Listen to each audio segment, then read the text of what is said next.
Welcome to another edition of the Get Made podcast. We're going to jump into it today. First, let me give a sponsor shout out to In Style Skin, where glowing and healthy skin is always in style. We have a QR code on the site. Go check them out. There's a 30% off coupon good into April 10th. Go on and get some of the things and let them know the Get Made podcast sent you. So, jumping into this week podcast, I want to talk about a couple of things. And the two things I want to make sure that we have a clear understanding about is being reactionary or reacting to something, and responding. And this is going to follow up from a podcast I did several episodes ago dealing with emotional deregulation, right? And so when we look at responding and reacting, in some instances, we might believe that one is better than the other, right? That responding to a situation and or reacting to responding is good, and reacting is something, because we always think of a person being reactionary, being emotional, not being able to control themselves and things of that nature there. And that may be true. That is true indeed. But a person who responds to something may be viewed as being a little bit more calm, cool, and collective, not being rattled or shook, something along those lines there. And that sounds good too. But both of them have an opposite effect, right? And let's start with reactionary first, being reactionary first. There needs to be a certain amount of reaction that takes place. And a lot of times we looking at men who are reactionary, sometimes we think they soft, they weak, they cry babies, or something's wrong with them, right? Because they wear their emotions on their sleeve. Now, okay, there has to be some emotional regulation there, right? But having a reaction to something can also be a good thing. Overreacting is the issue, right? So I want to make sure that we're clear about that. Overreacting is the issue. So let's look at a reaction. A man comes home, his wife tell him, "Baby, I got some good news for you." And he said, "Okay, baby, what's the news?" "I'm pregnant." And he's like, "Oh my God, that's great news." He grabs her, he hugs her, he might spin her around, he does all these type of things here. That's a reaction, right? Because something was said, right? And that's not a bad thing. But let's say the same husband and wife. He comes home, she says, "You know what? You didn't pay the bill this week. They came out here. They's gonna try to cut off our gas. They's gonna do this and do this and do this. And you just a sorry guy. You don't do this and you don't do this." And then he just throw his stuff down on the ground and he's just start yelling and going off and talking. "You ain't gonna talk to me this way. You ain't gonna do this. You ain't gonna do that." And he just start blowing off the top and everything, right? And we know that that person here is just being very emotional, right? He may even feel he's been provoked to be emotional, right? But nevertheless, he's emotional. And I know some women have a huge problem with that word provoke, right? And okay, I get it, because no one wants to feel like, well, you're supposed to be in control of yourself. You're supposed to be managing yourself. All right, let's just, you know, they even have a poke sign on the social media on Facebook, right? Where you poke somebody, you just poke them, saying, you're saying hi. So poking is something real because they're looking for a response or reaction from you when you get poked, right? So that person there then, or he may be in a discussion and he gets heated very quickly. It doesn't really require him to be going off. He just emotional. He's yelling at the top of his lungs. He's flaring his arms around. He's pacing all through the house, and he's doing this, and he's doing that. Right? That person is overreacting to a situation. He, at this point, has lack of impulse control, right? Because when you overreact, that's what you really are talking about. A person not having impulse control. They're not emotionally regulated, right? So let's go to the other side.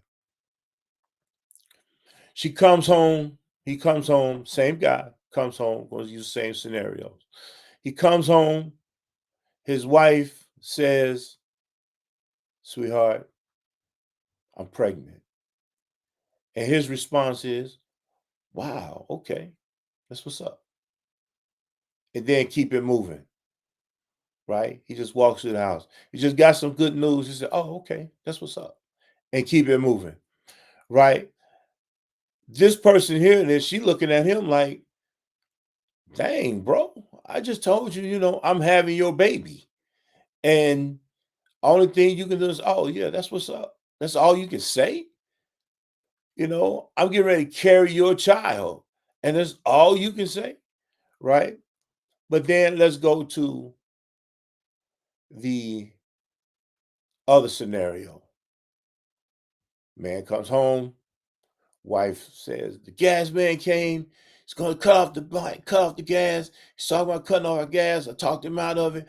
Went on and paid the bill on that. But you're supposed to be paying these bills. You're supposed to be doing this. You're supposed to be doing that." And instead of him doing what I said the last guy did, then here he comes and says, "Okay, wait a minute. Hold up.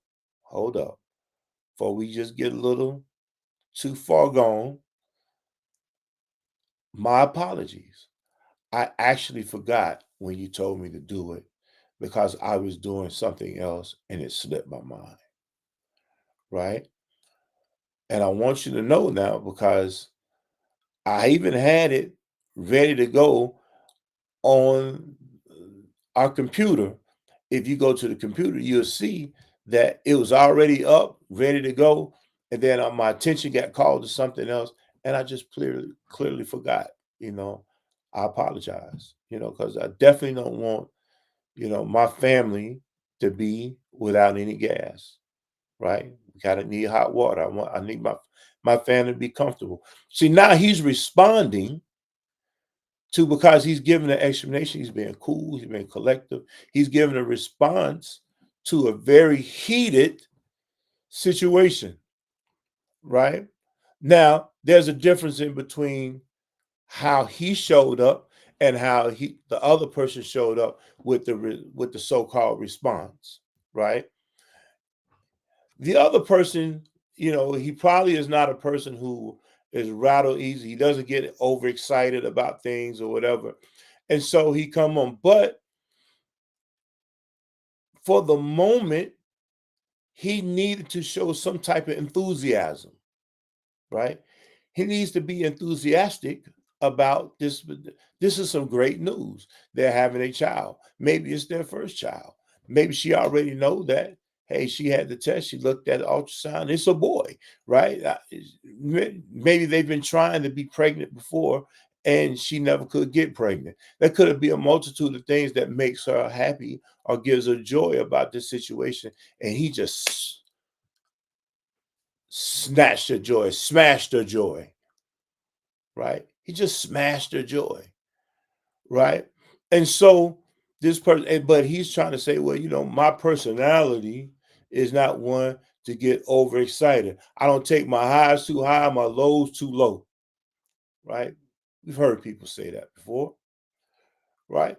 But in that, he should be able to at least exhibit something that looks like some enthusiasm, right?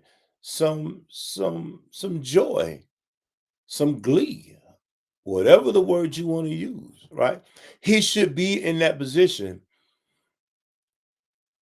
Here's why sometimes we get these two words crossed up, because some people are truly emotional, emotionally deregulated. I would go as far as saying that person in his response, this cool, calm, collective guy, in the first response, he's also emotionally deregulated, right?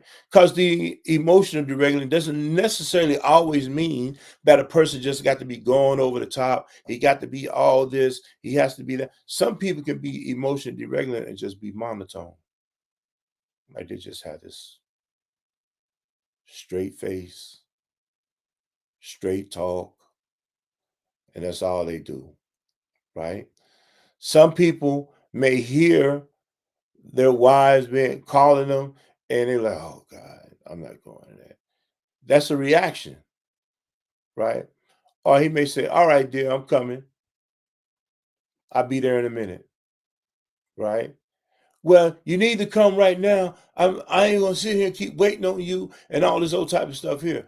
Okay, sweetheart, I said I'm coming. I'm actually trying to tighten up this bedpost in the bedroom or whatever he might be doing, right? He gave a short, crisp explanation of what's taking place, right? And so here we are looking at these two words, reactionary and response. Which one are you? Where do you sit in the middle, my brothers? We're talking about straightening the crown of our brothers today. Where do you sit in the middle? And you need to be honest with yourself, because if you are a person who gets very hyper when anything is being said, I know some people who get good news and they go to doing extra cartwheels. It's like that. Oh yeah, wow, yeah. They can't even control themselves. They can't. That person is overreacting to a situation, even though it's a happy and joyous situation. They have taken it too far, right? It doesn't always have to be a situation where a person is upset or blowing a lid that way. The person can actually be very, very happy about a situation and just take the thing too far, you know. Or somebody say something to him and he is ultra sensitive. He's extra sensitive. And man, you probably could say, dang, why are you telling me I had to say it different? What you saying? I don't know how to talk. What's the problem? Oh, it always got to be a problem with you, brother. It always got to be this. Bro, I just said lower your tone.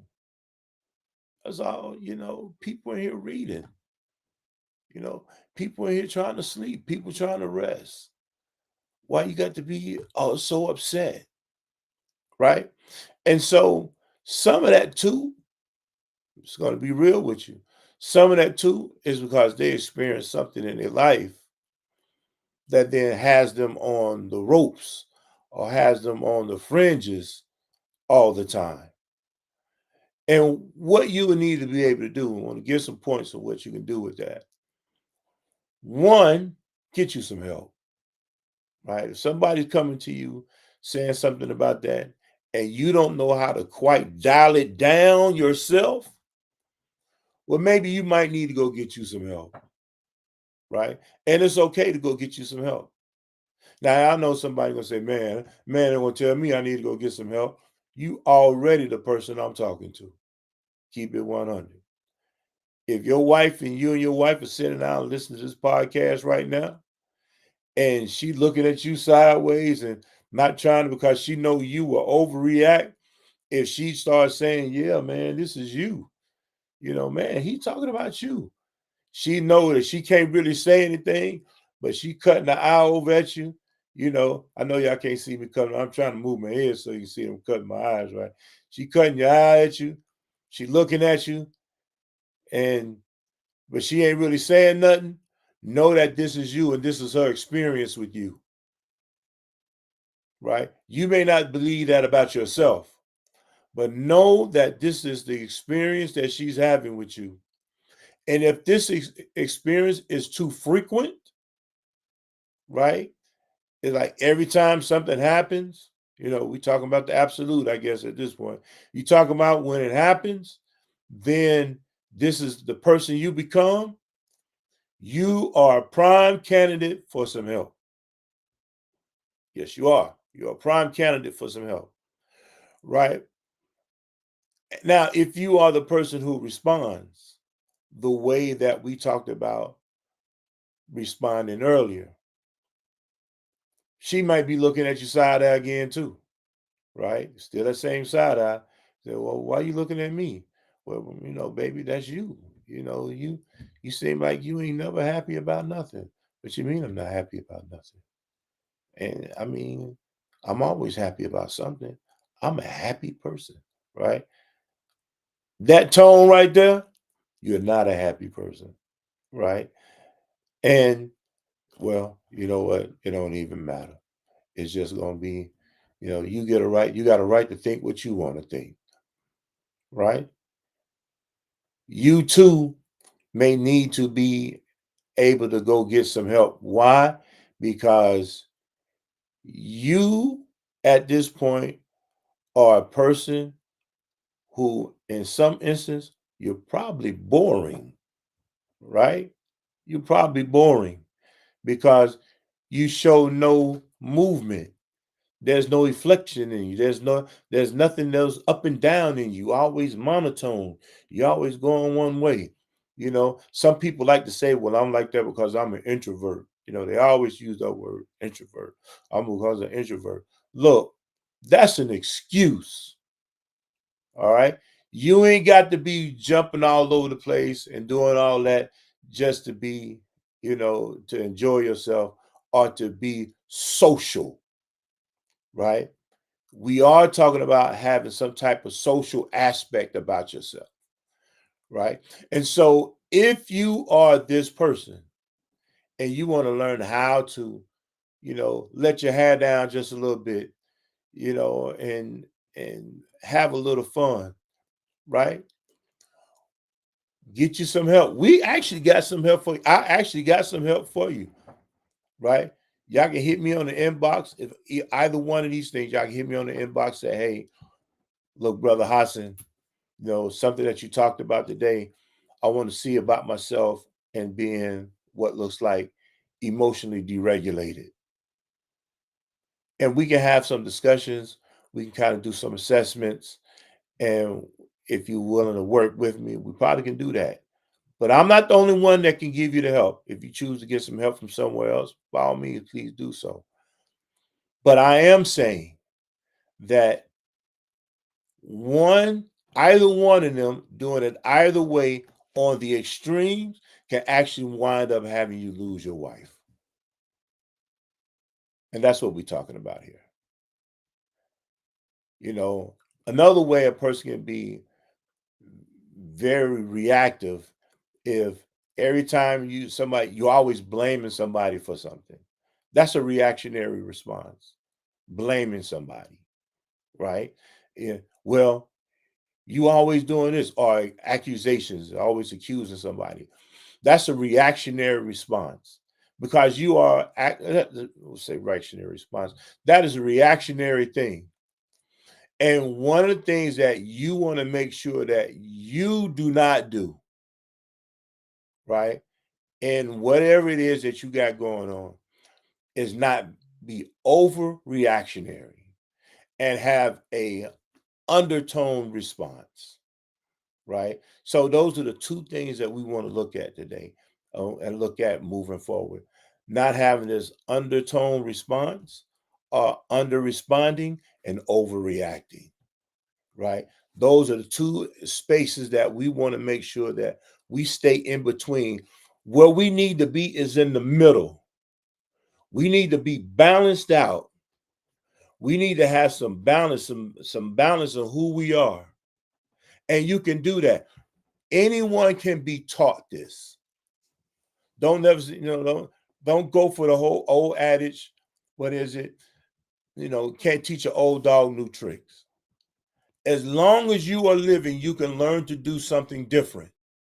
You can learn to give someone a different experience.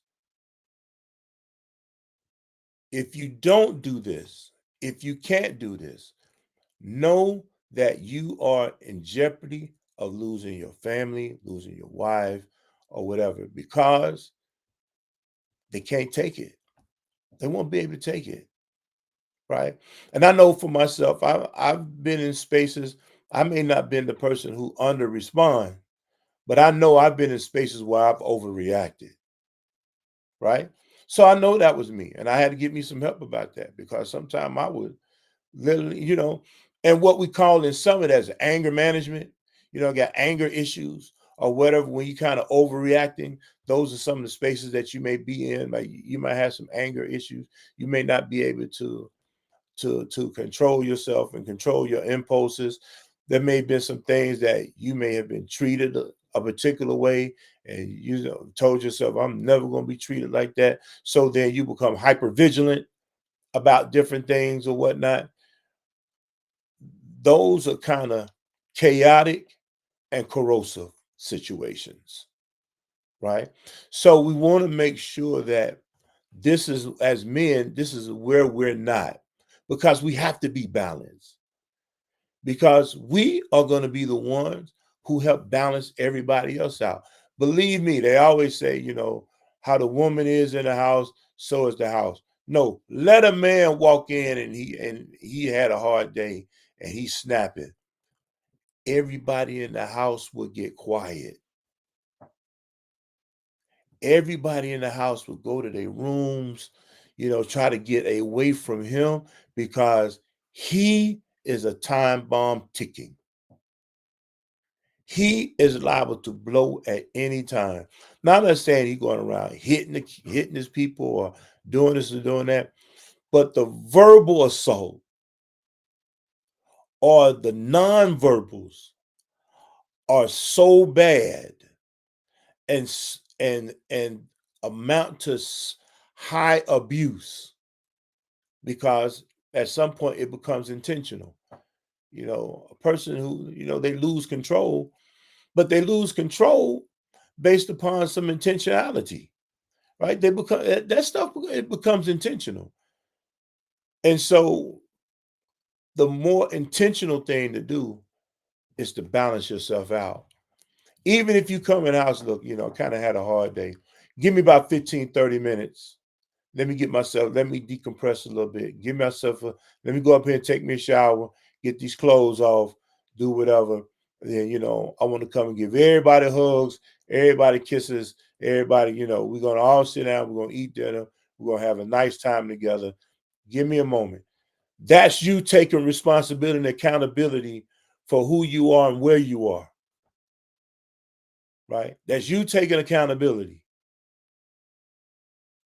And so, therefore, you're not overreacting to a situation, right? And I know earlier I called that, you know, person having some super feminine qualities, right? I said that a little earlier. You go back to maybe my second, third episode, you see that that's what I was talking about in that. Men really exhibiting some super feminine qualities, right?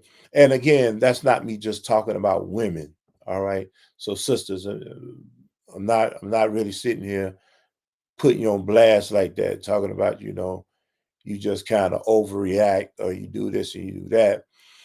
But, there's energy that's being pushed out here, right? There's energy. And when we look at it from an operational defined view, there's a masculine energy, then there's a feminine energy, right? And some men who then have not been taught a proper way on how to deal with situations, one with super feminine energy. And that's when the overreacting and stuff start taking place. Or they be so cold because they even seen their moms be cold, right?